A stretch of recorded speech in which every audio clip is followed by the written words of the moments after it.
Yeah. Good? Yeah, I'm good. You can count me down. All right. 3, 2, 1, go. Woo! Right. So to explain the fundamental of this game, when you're moving, and you're holding neutral on the stick, most of your momentum is preserved through various jumps and things like that. The way we do this at the beginning, when we don't have Clank, so we don't have long jumps and various things like that, is you see there's the punching glove. Don't worry about it, it's fine. The punching glove is the way you gain momentum before you get Clank. And basically what happens is you can punch, you gain the momentum.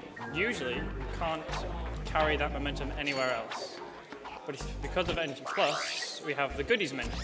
And in the goodies menu, we have in-level movies. And with the in-level movies, we can effectively cancel the animation of it and let us act out of the momentum that we get from the actual wall punch itself.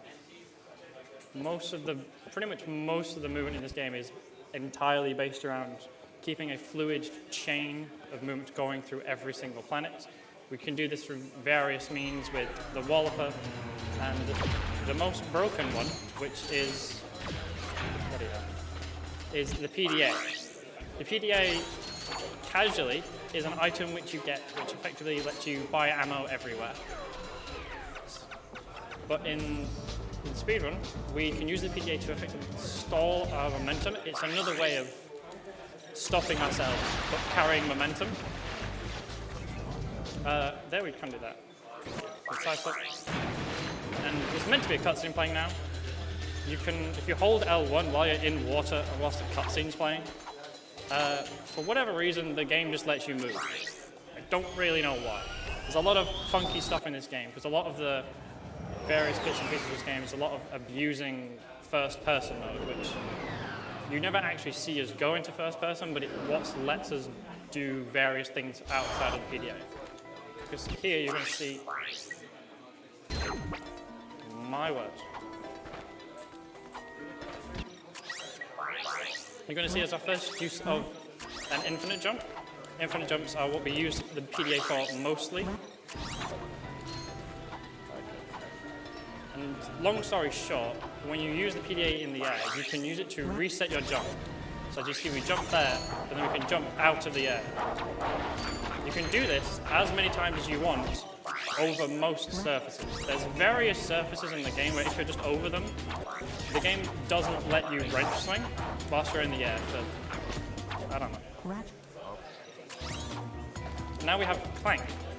Clank is what gives us most of our movement options. Clank gives us the long jump, a high jump, and a glide. And every time you long jump, you gain a bit of momentum. Every time you can carry this. This is the first kind of, this should be the first kind of example of this, where you can get lots of speed very quickly. Now, for this next point here is called train skip. Train skip is when you jump to a certain part of this train, it triggers a cutscene. And you get this. This happens. You might see the train leave the station. You might then be at the back of the train. Then you make your way towards the front of the train, and along the cutscene triggers. If you overlay like the Visibomb, which is another weapon which is effectively you can guide a missile. If you can overlay that whilst the cutscene is playing, again, it lets you move in the cutscene when you're not supposed to. So you can make your way to the front of the train as when you shouldn't really be doing it. Now the next planet is, if you've seen any Ratchet and Clank run before, you'll know that Insomniac tends to like to design levels that are round and that have multiple paths that kind of loop back to the beginning. So the idea is you go down one path, you get whatever's at the end of it, you go back to the beginning, you can go down another path, so on and so on. The thing is, most of the time they just put like a wall or a barrier or whatever in the way to stop you from just going to the end. In some cases, and this one especially, the end is just behind this wall. Unfortunately, you can use a little decoy to shove yourself through the wall. And that's it. And now we leave.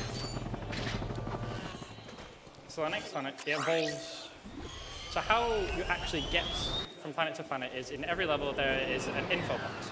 the infobot effectively gives you the ability to go to the next planet. And this infobot on some levels is stored actually in the level, because you're meant to do some kind of chase with it, or it appears in a cutscene later. So it needs to be on the level somewhere. In this level, it's just hidden. What you're meant to do in this level is you're meant to come onto this, you're meant to go to a button, activate a self-destruct sequence, you're meant to then rush to the exit, and then the bot kind of leaves with the self-destruct sequence along with you. The bot, that itself, is just hidden behind, is put behind this door here.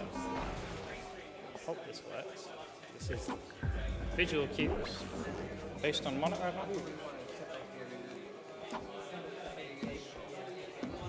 This.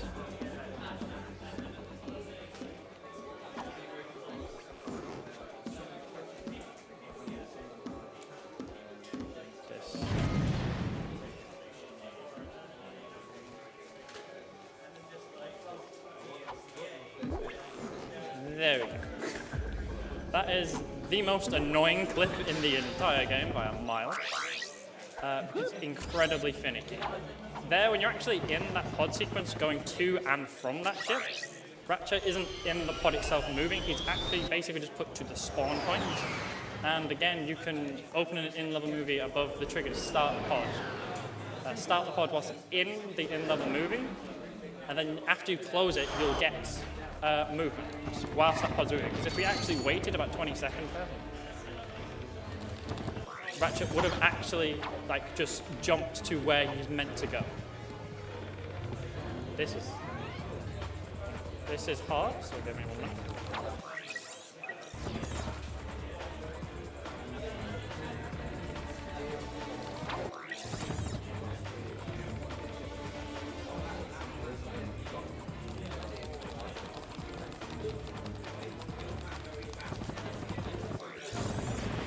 Wasn't perfect, but we're going to take it at this point. That's a trick known as Cineflip. It's named after the person who found it, Cinna. And what's happening there is, over certain surfaces in this game, if you long jump off the edge, you can then proceed to cancel a long jump with a side flip, and then proceed to cancel that side flip with a long jump over and over again. You'll see that again here, where he's kind of like stuttering like that. That's basically just cancelling long jump into side flip, into long jump into side flip, into long jump into side flip. Cineflips is harder, mostly because you're only cancelling side flips into more side flips. So the window is just tighter than it is if you're doing long jump into side flip, into long jump into side flip. You'll see it again here. This time we're going to actually kill ourselves. And like with some games, when he touches that, it's a death surface. So when he touches that surface, the game considers us dead. So you can move out of it. And what actually happens when we're in this state is, number one, you lose collision with walls. So you can kind of just go through stuff. Number two is the game's speed cap gets removed. So you can just go. So you get to leave. There's meant to be a boss there. That's another level. That's another example of a level where the info bot to the next level is actually stored somewhere in the level. You can't get to it. You're meant to get to there through his Quark's kind of obstacle course and defeats a boss at the end, and then you get access to the infobots. This is a fairly annoying fight, mostly because it lags a lot. Mostly because of the rain. The rain makes this lag a lot. Sometimes. And sometimes it doesn't, sometimes it does.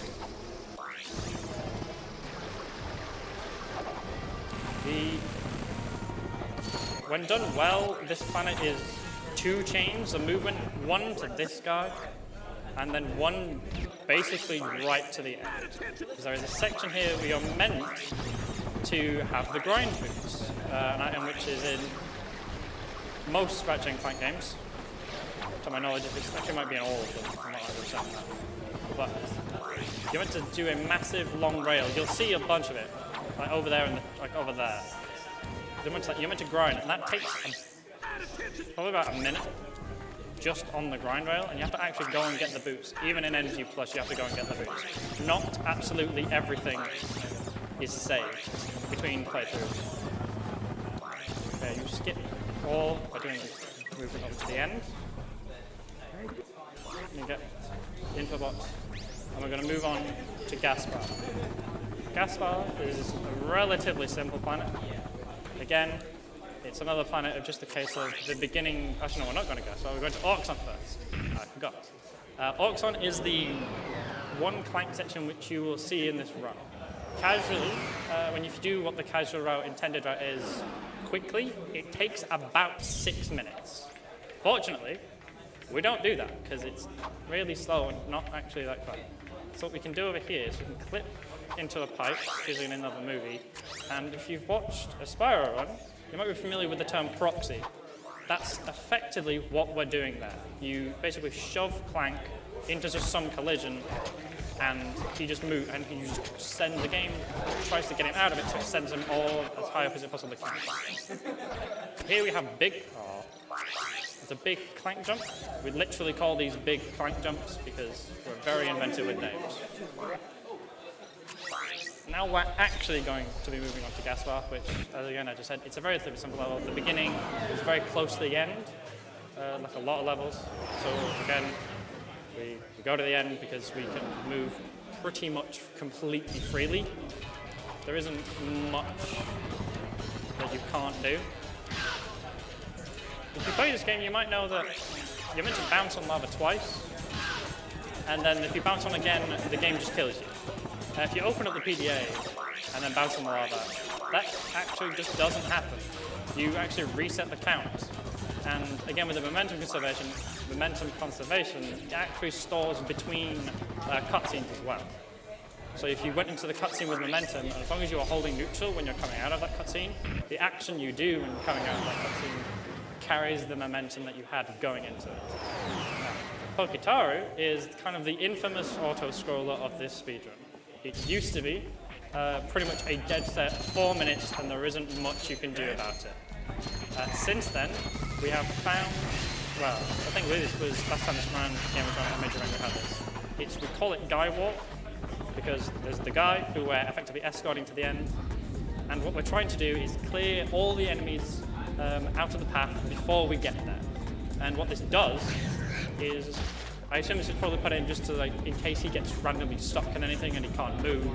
If there's nothing in the way and the guy's really far away, he'll just teleport. The game will just teleport him to where he needs to be, which in our case is at the very end.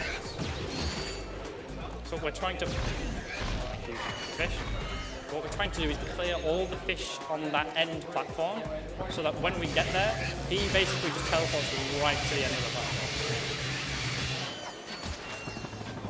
Then that's pretty much all there really is to this planet. So if you have anything you want to say, anything you want to read out, that was pretty much the best time you're going to get.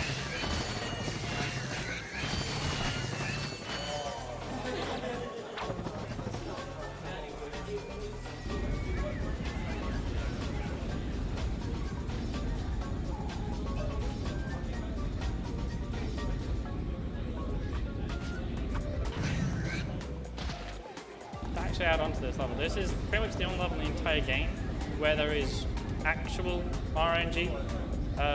Sometimes you can get really unlucky with where the fish are and they're just not close together, so you can only get like 1 or 2 at a time. And for the most part, no matter what, you can always clear out. And the very end segment of this level is a ship fight, where there's those guys in the sky which you're trying to kill, and they either drop, which are like their side enemies, they drop the pickups, they drop health or ammo. And basically, we only want ammo. We do not care about the health. You will almost never die during it. I don't think I've ever died. I don't think I've actually ever seen anyone die to it. So as you can see, actually, we're going to go over here, we'll go to the button. Do a similar thing to we did at the train skip. Use the Visibomb as we go on the button. Let's just act in the cutscene. Finish off killing all the fish while we're here. And done correctly, the guy just goes to the end. Here we actually get the thruster pack, which is the second pack Clank has, which gives us the ground pound, and it gives us access to infinite jumps that can actually gain height. The ones that you do without any pack, you will slowly lose height over time. That's quite nice, double ammo. And we mess it up. But the thruster pack lets you gain a lot more height than the heli pack, which is pretty much mostly speed going forwards and nothing at all, which is very slow, both gaining height and going forwards. Here we missed a couple of ships, so we have to go back and finish it.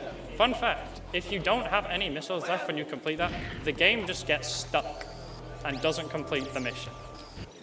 And you have to quit out and go back in to get it to unstick, to actually complete the mission.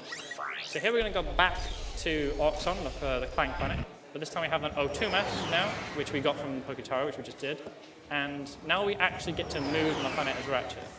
This is probably one of the harder sequences. It's definitely one of the harder planets in the game to do properly, mostly because of these boxes at the beginning are horrifically finicky sometimes.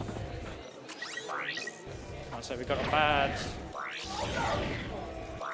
frame at the beginning with the walloper. What frame you pause on with the walloper determines your speed for the most part.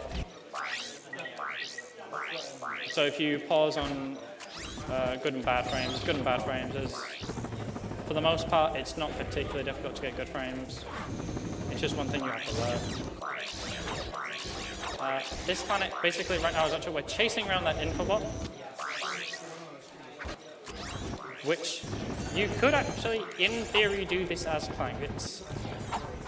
This game's equivalent, effectively, of barrier skip is Poke skip, because you can get to pretty much every location. I think the problem becomes getting to the second one, whilst also getting to the first location, I believe, is the problem. I'm not 100% sure.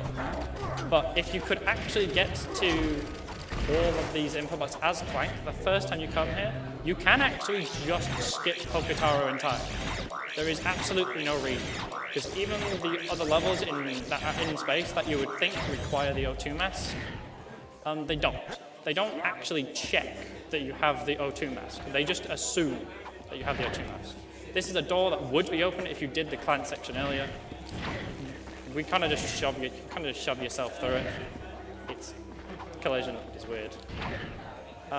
Next we have Hoven. Hoven is a planet which, it's the closest thing there is to a pseudo-random planet. In reality, if you did the exact same thing every single time, it would probably be completely consistent.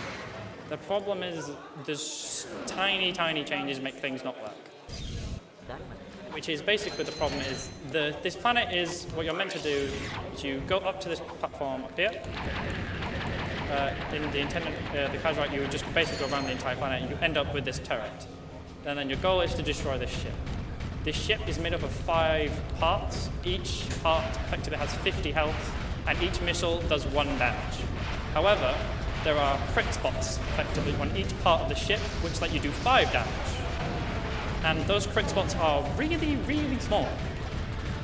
To the point where the front 2 parts, and also the parts have like overlapping hitboxes kind of, so you can hit multiple parts at the same time. The front 2 parts and the back 2 parts are pretty consistent. You can do them fairly consistently. This one in the middle, it seems completely random whether or not it decides to work on it. Sometimes you get it in like 10 to 15 shots. Sometimes you sit there for a whole minute and it just doesn't. It just refuses. This is another one of those planets where we can actually infinite long jump, sorry. So we can go to just off that platform, we can just go straight to the end. Now we're coming into basically kind of like the final stretch. Well, I consider basically Gemlik onwards like the final stretch of the run, because we have Gemlik, Altanus, Quartu, the Drake's fleet, and then Veldin once again, and then we're finished. Okay. No. I did not see. Drake's, this planet is, again, this planet has an interesting thing. So this is the planet where you're meant to have a ship boss fight against Quark. However, you can just get exit out of it, and with exiting out of it, over there is where the game puts you when you actually win, when you beat Quark. But if you come over here, the game just kind of triggers as if you beat him, and if you die, you get the cutscenes as when you beat him, and they just give you the info box for the planet. So you don't actually have to fight, walk whatsoever. You can just go to the actual end of the planet and then die and live. Altanis, like Gaspar and what's his name, Eudora, is another example of beginning and the end very closely together. But the actual gimmick of this planet is we don't have Clank because it's a thunderstorm. So Clank, being a robot, conducts electricity, doesn't like it here. So we don't actually have Clank on this level. But again, we go to the end from the beginning, and then we leave the exact same way we came. This is also a theme on Quartu. Quartu is a little bit more interesting, and there is a lot of variance in the strats that you can do on Quartu, because at the beginning of Quartu, there's a lot of rocks and mountain and collision, which in theory there are places where you can jump off. You'll see examples of what actually you're doing at the very end on the second Belden. But there's a lot of places where, in theory, you can just jump off them, and it's much faster than what I'm going to do. But I still haven't. Actually, there's like one person who can do it, and it's awfully inconsistent, at least for now. This isn't much better, to be fair, but no, you can kind of just glide up the slide. I don't know why this works, you just can. But at the top here, the actual trigger for the cutscene, I forgot, I'm an idiot. The actual trigger for the end of this level is tied to two things. It's tied to the death of one particular enemy and Ratchet just being in a certain place.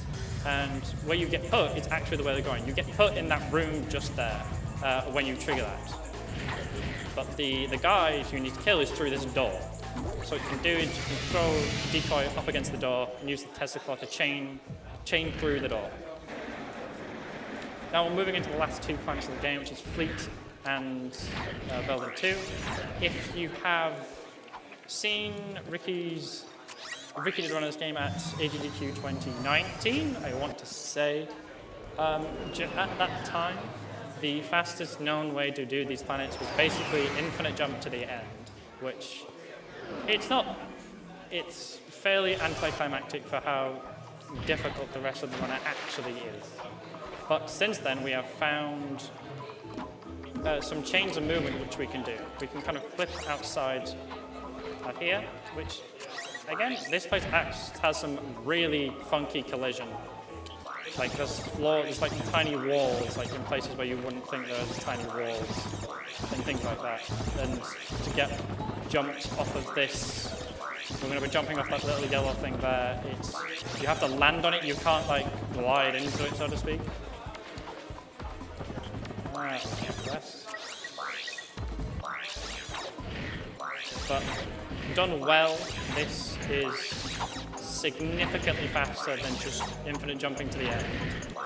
We still have to do some infinite jumps, but I believe when you're doing it correctly before, you had to do like something like 24 infinite jumps, which takes a while.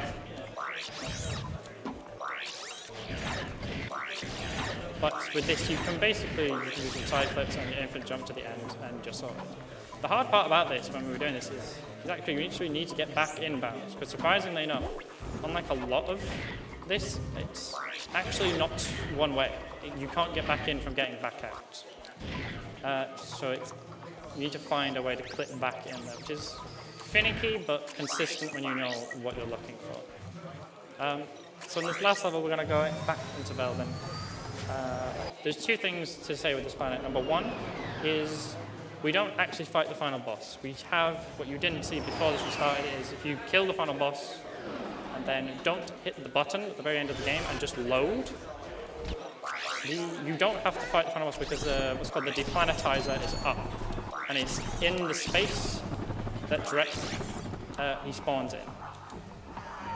And the other thing that you're hopefully going to see here is, earlier when I talked about Quartu about the collision, you can jump off some walls. That's basically what's called an SI. It's called a slope intercept for short, or the long way. And you can kind of just jump along walls in certain walls. It's dependent on collision. You kind of have to like glide into them, and then you get to there. But you can in theory, you can high jump there, you can single jump there, you can long jump there, as you saw. which is very useful. It kind of, again, it cuts out a lot of the boring part of this planet before, which was you gained enough height to get over the death barrier, and then you infinite jump to the end. Now we only, again, we cut the infinite jumping in probably like half. So if, say time will be coming up relatively soon, probably like 10 seconds there, it's when we get down to that button down there. As you see, the deplanetizer up is a big thing there. Normally that's facing downwards, and when you get to this platform, Drake spawns the cutscene, you spawn, you kill, and you fight, and you get to the end here, and that's time.